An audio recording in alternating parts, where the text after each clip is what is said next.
Welcome back to the American Global News Channel, where we discuss news events from around the world. For over 100 years, scientists have been trying to discover the origins of genes and how they are passed down through generations.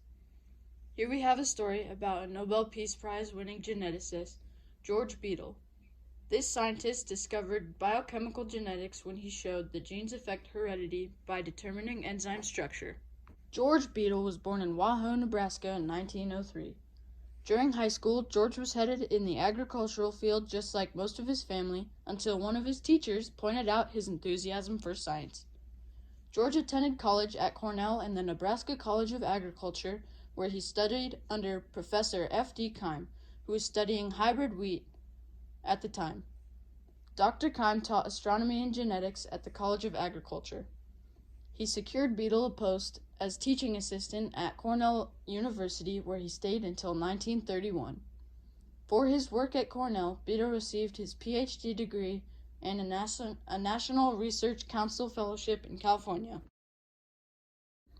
In 1935, Beadle visited Paris to work with Professor Boris Efrusy. Boris Efrusy studied fruit flies, yeast, and mouse genetics while working in France during the 20th century. The pair began to study eye pigment on fruit flies. Efrusy's research established the one gene, one enzyme hypothesis. The one gene, one enzyme hypothesis is the idea that each gene is responsible for creating one enzyme. This study led to the works of George Beadle and Edward Tatum. Edward Tatum was famous for the idea that organisms' metabolisms, or the chemical process within its cells, are regulated by substances called enzymes. Working with Tatum, Beadle discovered genetic changes in bread mold. They exposed the mold to X-rays and studied the nutrients of the fungus.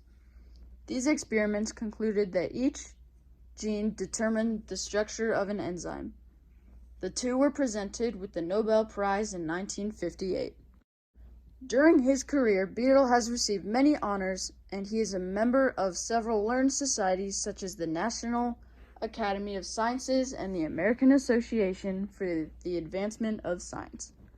Beadle was happily married with a son and died at the age of 86 on June 9, 1989. And that concludes today's broadcast on American Global News.